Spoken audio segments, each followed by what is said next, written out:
Greta Molthaus, 24 de abril de 1948. Mentir. Idea de trabajo. 1. El hombre se atribuye lo que no posee. 2. Mentir mata la esencia. Comentario. Es siempre difícil llevar a la conciencia la propia culpabilidad.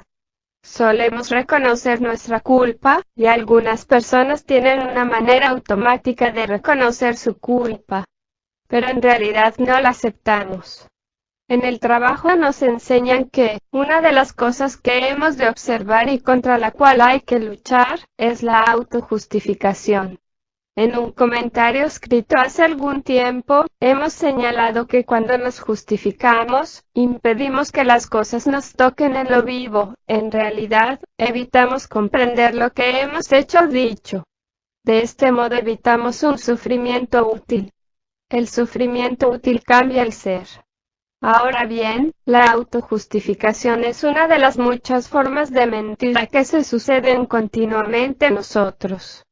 Debemos recordar que mentimos de un modo o de otro gran parte del tiempo. De hecho, cada vez decimos yo como si nuestro yo fuera único permanente.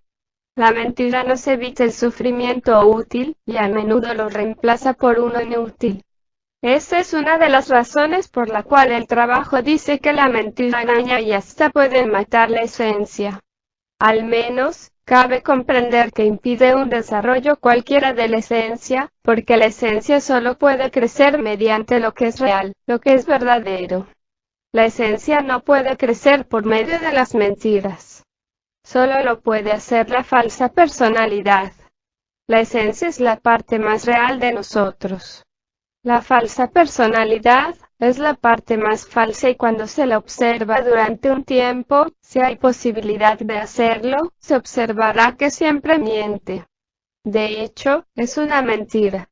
Es una mentira de la cual cuesta mucho separarse. Sin embargo, si sigue dominándonos, la esencia no puede crecer. Esto, en suma, es la razón por la cual el trabajar sobre sí es tan necesario. El trabajo se propone un objetivo definido. No se refiere a ser bueno, sea cual fuera el significado que damos a esta palabra. El trabajo se preocupa por hacer pasiva la personalidad y activa la esencia. Nunca hay que olvidarlo, y a menudo es preciso reflexionar a solas acerca de esta idea, porque es una de las grandes ideas que respaldan el trabajo, y si las ideas de nuestros pensamientos son verídicas, nuestro pensar nos llevará al puerto seguro. Asimismo, recibiremos la ayuda del inagotable poder que está latente en dicha idea. Esta idea acerca de la personalidad y la esencia, si reflexiona sobre ello de vez en cuando, orientará nuestro pensar hacia la totalidad del trabajo, y nos mostrará las cosas que las palabras son incapaces de explicar, sin una aparente contradicción. Ahora bien, la mentira establece conexiones equivocadas. Basta imaginarse una inmensa central telefónica con millones de cables correctamente conectados, y luego se presenta una persona que se pasa la vida uniéndolos de un modo desacertado. ¿Quién es esa malvada persona? Pero el trabajo no habla aquí de la mentira ordinaria, aunque también suele referirse a ella, sino de la categoría de mentira que mantiene activa la personalidad y pasiva la esencia. Ya saben que para ponerse en contacto con los centros superiores, es necesario destruir todas las emociones negativas, y que todas las emociones negativas nos cierran la puerta, por así decir, a los centros superiores. Ahora bien, todas las emociones negativas mienten. Deforman las cosas.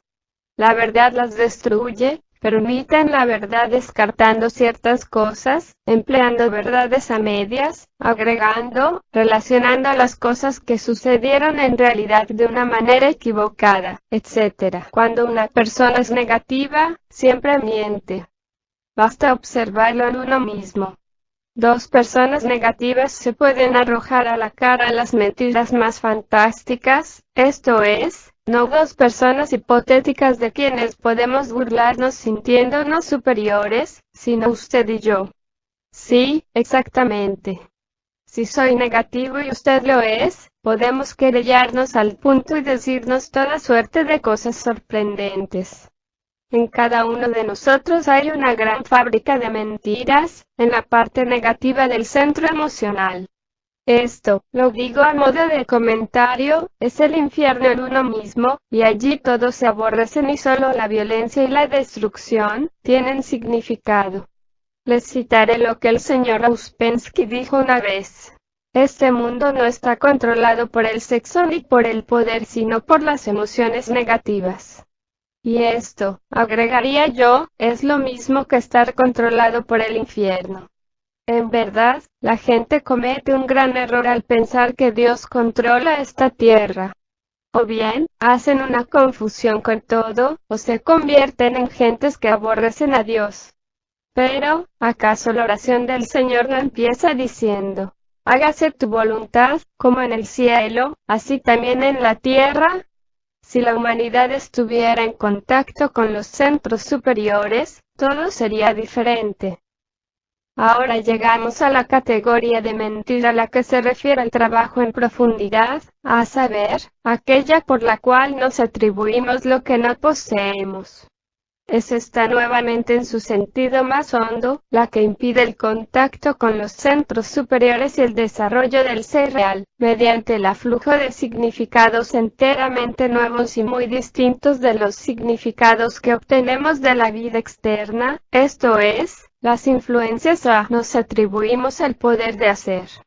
Nos atribuimos la posesión de un yo permanente, invariable, esto es, del yo real. Nos atribuimos la posesión de la voluntad real, mientras que, de hecho, por estar compuesto de muchos yoes diferentes, en todo momento, estamos bajo el imperio de la voluntad de uno de esos yoes. Nos atribuimos el poder de transformarnos si así lo deseamos, mientras que somos incapaces de hacerlo tal como somos y solo podemos justificarnos si nos vemos apremiados. Nos atribuimos el conocernos a nosotros mismos. Imaginamos, como el hombre que había acumulado bienes en su granero, que podemos prever el futuro. El atribuirnos todas esas cosas que no poseemos es la verdadera mentira a la que se refiere en última instancia el trabajo. Y de esta mentira inconsciente debemos llegar a tener gradualmente conciencia mediante la observación de sí. A no ser que esto suceda en nosotros, la personalidad, que desde luego, cree poder hacer, permanece activa y la esencia pasiva.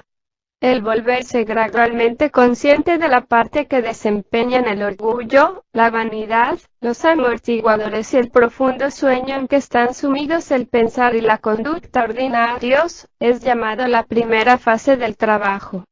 ¿Cómo es llamada esa fase? Es llamada despertar. Gurdjieff dijo sin ambajes. En los evangelios, se encuentran muchas ideas esotéricas, pero a menudo en un orden equivocado, como si las hubiesen escrito gentes que recordaban lo dicho pero sin comprender suficientemente su significado. En los evangelios, encontramos la idea de morir para sí mismo. Encontramos la idea de morir para sí mismo. Encontramos la idea de renacimiento y la idea de despertar. Pero hemos de comprender que el hombre no puede morir para sí mismo, a menos de haber despertado para sí mismo, y haber comprendido para qué cosa debe morir. Si intenta morir para sí mismo sin despertar primero, no podrá renacer. Pero, a no ser que pase largo tiempo despertando para sí, no puede morir y renacer. Por esta razón un hombre debe primero observarse a sí mismo en la práctica, y ver a qué se asemeja. Solo con este conocimiento de sí, arduamente ganado, puede tener la esperanza de lograr algo. Una de las dificultades es que el hombre tal como es, cree conocerse a sí mismo y comprenderse. No existe mayor ilusión. En una oportunidad, al referirme a los poderes y cualidades que todas las personas se atribuyen y que en realidad no poseen, dijo el señor Ouspensky, esto exige mucho tiempo para comprenderlo. Tome como punto de partida una cosa a la vez y obsérvela en sí mismo. Empiece por observar, digamos, que finge conocer. Esa es una de las peores formas de mentira. Muchas personas fingen conocer lo que no conocen y mantienen toda la vida esa imagen. Es preciso, en el trabajo, descubrir que las ideas que se siguen siempre se siguieron y que se es esclavo de ellas. Solo entonces comprenderá lo que significa la sinceridad interior. Sin sinceridad interior no se puede hacer este trabajo. Ahora bien, ya se ha hablado en estos comentarios del significado interior psicológico de algunos de los 10 mandamientos. Por ejemplo, no matarás, además de su significado literal, quiere decir que no hay que matar a nadie en pensamiento. Las gentes tienen miedo de matar literalmente porque temen las consecuencias en el mundo, tales como la policía y todas las demás. En el trabajo esto no cuenta. No es usted el que hace, sino el temor el que hace. Si mata en sus pensamientos comete una muerte espiritual. Por eso nos enseñan, perdonaos los unos a los otros. Con respecto a lo que estamos diciendo, este mandamiento, no hurtarás, significa psicológicamente. No debes atribuirte psicológicamente lo que no posees. Porque, si una persona se atribuye poderes que no le pertenecen, ¿no hurta acaso? Este es el significado psicológico de este peculiar mandamiento. El trabajo se propuso la tarea de hacernos pensar de una manera nueva, y esto quiere decir, en todo caso, pensar psicológicamente. ¿Qué significa pensar psicológicamente? Pues bien, obsérvese a sí mismo, y a lo que ocurre dentro de usted, y las cosas a las cuales cede interiormente, pero teme expresarlas a causa del miedo, a la pérdida de reputación, a la pérdida de dinero, a la pérdida de posición, a que no piensen bien de usted, y así sucesivamente. ¿No entienden que si asesinan a la gente con facilidad, en un sentido psicológico, que está en su mundo privado interior de pensamientos y sentimientos, usted es, en espíritu, un asesino? Solo existe un remedio. Llegar a conocerte a ti mismo por mucho tiempo, la autoobservación sincera. Líbrese de la idea imaginaria de ser un hombre bueno, de ser una mujer buena. El verdadero conocimiento de sí le impedirá matar al prójimo, porque hallará en sí mismo todo lo que aborrece en el otro. Y si se observa sinceramente a la luz del trabajo no tardará en conocer qué significa hurtar.